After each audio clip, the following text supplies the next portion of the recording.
Hello everyone, I'm Megan. I'm Kristen. And we're the sisters that don't do anything, and today we are going to be watching Snow White and the Seven Dwarfs. Yay! Yay! This is part of a new series that we want to do where essentially we sit down and either rewatch or watch for the first time Disney films, really any films, but we're starting with Disney. Kind of a Disney retrospective. Exactly, and like we're going to kind of talk about it and things like that. So I personally haven't seen Snow White and the Seven Dwarfs since middle school, so probably a good 15 to 20 years. I think I've seen it recently than that, but I'm just not quite sure. Yeah. So, we're going to do that, and we'll be back to you with our impressions and anything, we want to talk about it. So, woo!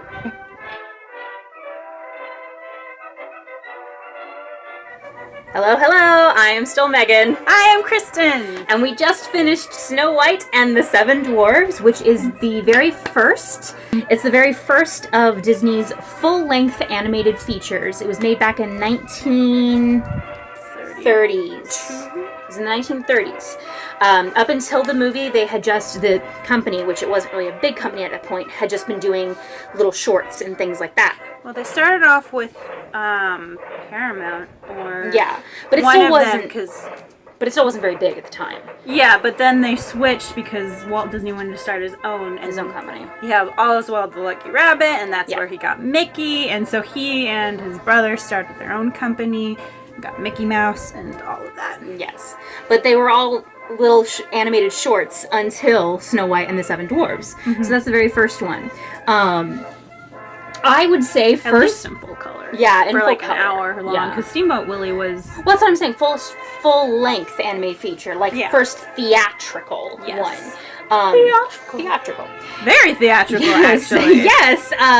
Really quick first thought is I do think that it aged pretty well, which is shocking because I went into this thinking that the memories that I had of it, I wasn't a fan, really. Not that I'm like, oh my gosh, Snow White's the best movie now, but it's not as grating or bad as I thought it was, and I have to give it a lot more props with things that I've noticed with this run that I didn't notice before. And getting to Kristen's theatrical bit, it's quite funny when you watch this as somebody who has taken theater classes or musical theater classes to see that the way that Snow White moves into a room, she doesn't walk into a room, she glides with her hands out into a room, and she doesn't just sit down. Sorry, the dog is being ridiculous. She doesn't just sit down, she kind of sits down, which is a very musical theater thing. And since this was one of the first full-length animated features, and I don't think back in the 30s they had done much in the way of like TV and movies. They were still on that kind of vaudeville, very big theatrical faces thing. There wasn't like the nuanced movie acting. Well, even if you look through like the other movies like Summer Magic and other ones we're going to get into, it's still very theatrical. It's very almost stage production when you get into it. Whereas some of the newer ones that I'm thinking of weren't that way, because back then, at the time, that was the type of acting that anybody did. I believe you said before we started this that they actually watched somebody move, and that's how they animated. When Disney used to do their animation, what they do is they'd get a model to do the moves of the character that they want to, so that way the animators could see where they want the people to lie or how a person could sit, because this is all still very new. Which is why it was theatrical, because the actors and the models that they got to do this would have been trained as a theater performer. So I thought that was really cool to notice. Yeah, they do this up till... even in The Little Mermaid, they still had... there was a bit. There was a couple of people who were doing, like... Well, then again, I haven't seen The Little Mermaid in years. Oh, yeah, but they have, like... I believe you. Yeah, they have behind-the-scenes ones where they had to do acting Ursula. and whatnot. Probably... they would most likely copy when the voice actor was doing something. Even nowadays, when I was doing... stuff for my it's easier to act it out because that way you know what the person will and they did that for tightening and things like that as well. So we had a couple of teachers that worked there that used to go to our old high school. Get that on another day though. But back to Snow White.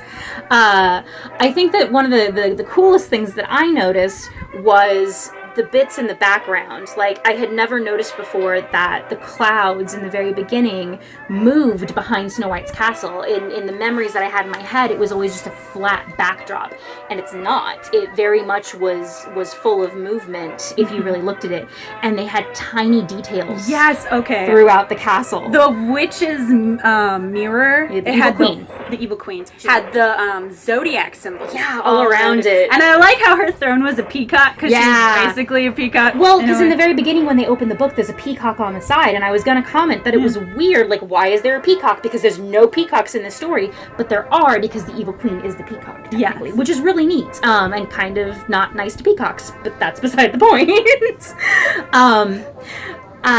What's another good... Oh, I also think that, growing up, I always found Snow White's voice very grating.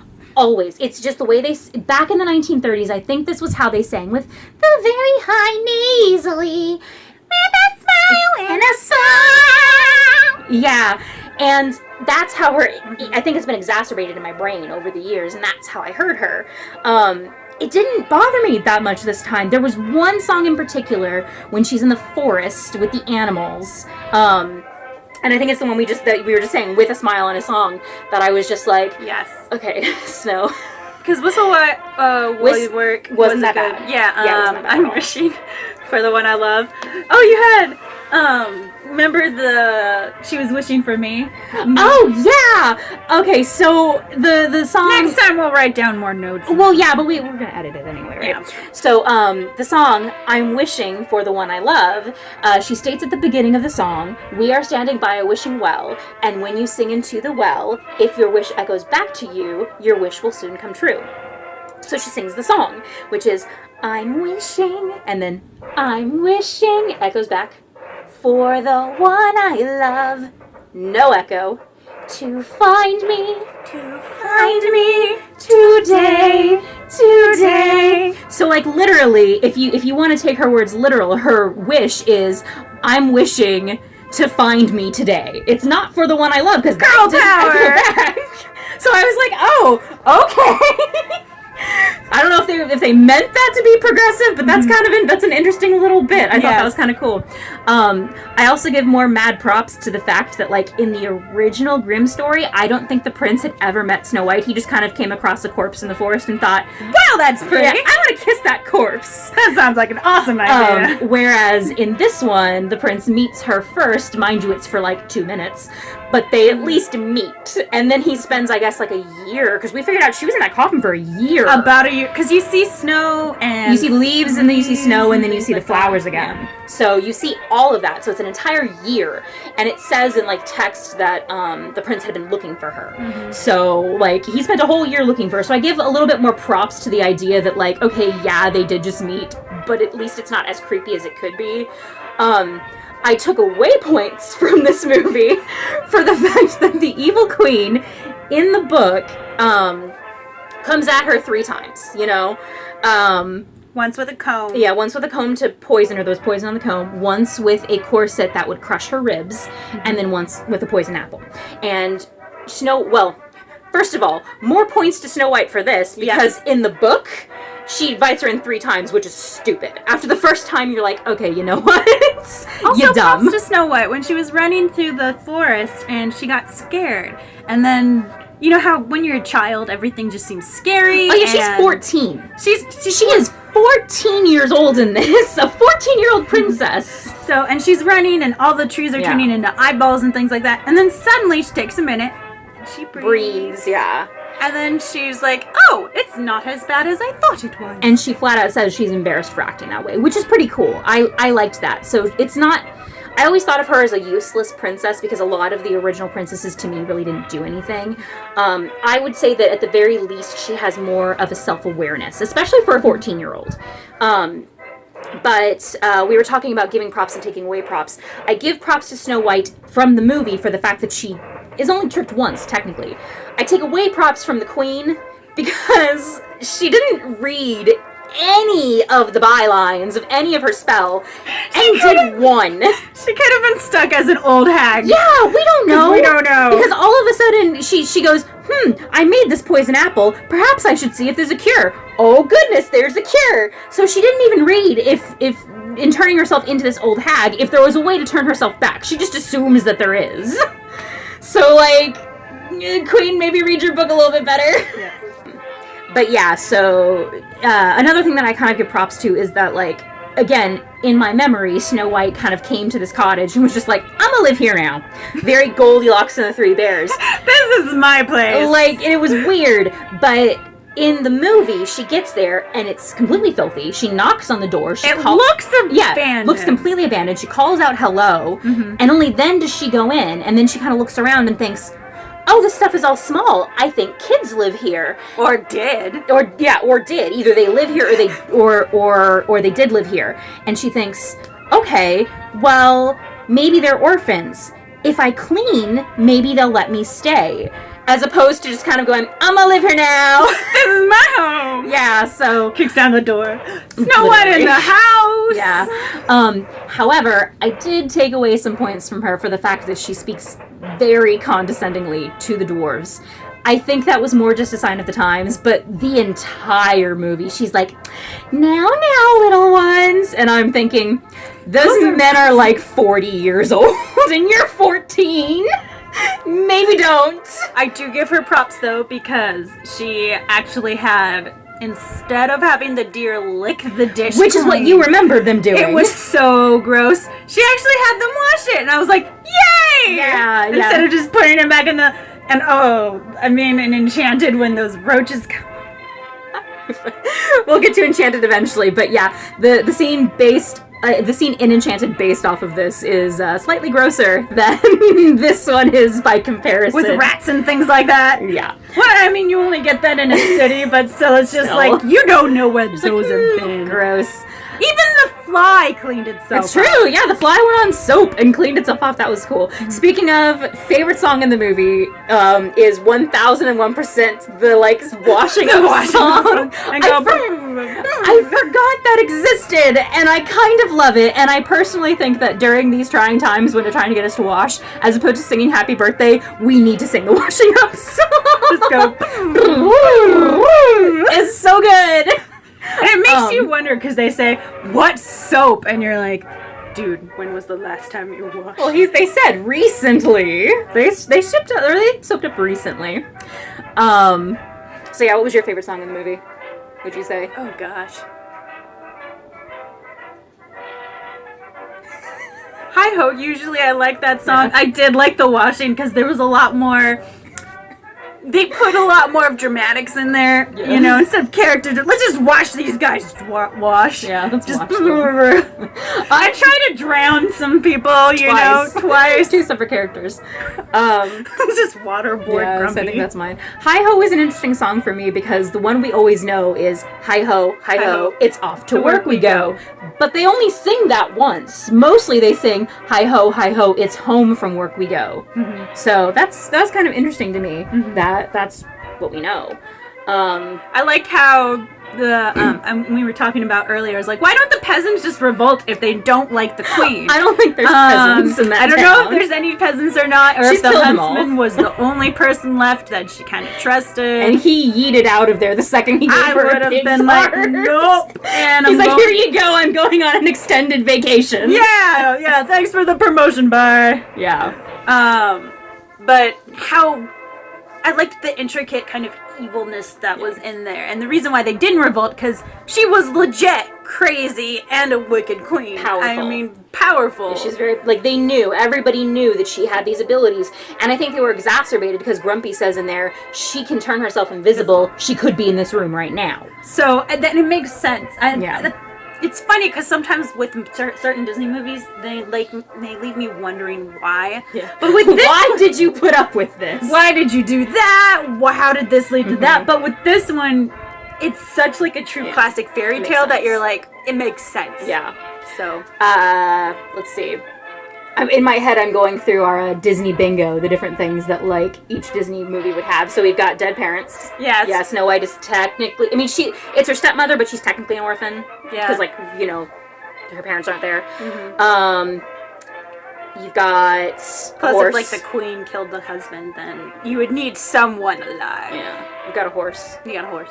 You got the sidekicks, magic animals, who can somehow understand everything she says, which I personally would be way more jealous of than her beauty.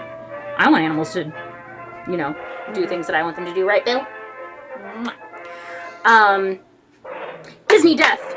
That's what I wanted to talk about. Okay, let's discuss very quickly the Disney death in this movie, the villain death in particular. Evil Queen, God kills her. Like, literally, because we were going through the different Disney deaths in our head, and I had always thought that the dwarves had mooshed her with a rock, but no, God... That would have been an entirely different Snow White. Like, if they were just like... Yeah, like, God sends down a lightning bolt, it hits the cliff, which then causes her to fall, and causes this giant boulder to roll, and then, like, 2 minutes of falling because later? You watch it inside the vulture's eyes that are just like... The vultures and the dwarves, they're all just like, watching as she falls, and she finally hits the ground because you see the vultures go down. And like Nostalgia Critic said, you know, either way, today's going to be a good day in the vultures' lives. Ate. They ate.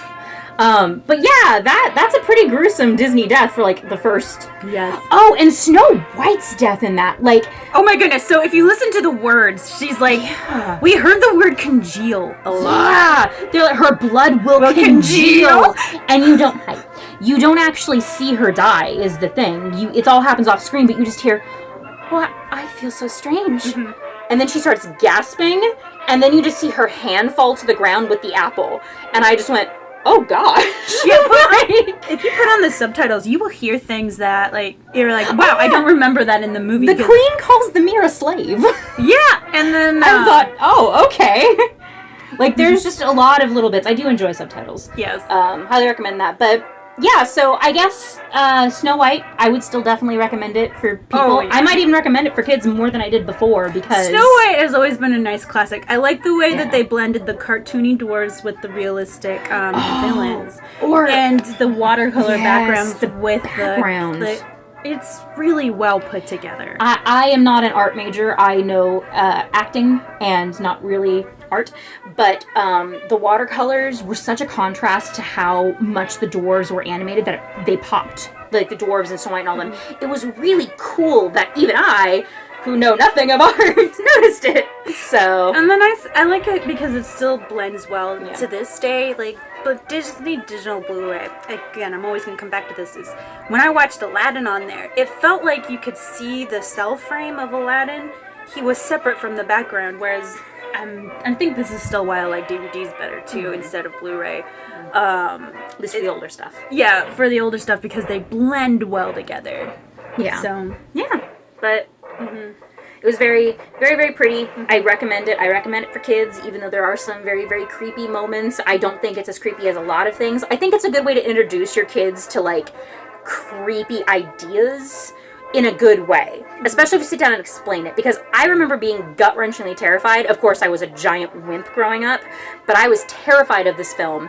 But watching it, it's way more like, okay, when you're panicking, things get more scary than they are. So take a minute. And I like it because if you watch it when you're a child, it's different from when you watch it as an adult. Because it's like, well, why was I afraid of that? Yeah.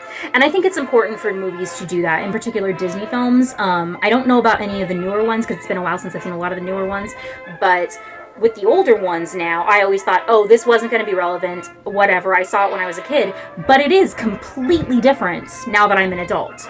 So it was definitely worth the rewatch. I thoroughly enjoyed it. You had that subtlety where the kids could watch it, but you also had that adultness where you know that. Yeah, like the adults know things that are going on that the kids don't. And then as you get older, it's kind of like 90s kids cartoons. Yes.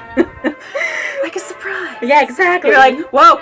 You're like, what did I watch as a kid? Wait, hold on. Wait. Some of it didn't age as well. So, but yeah. We're not talking about Disney, but... No.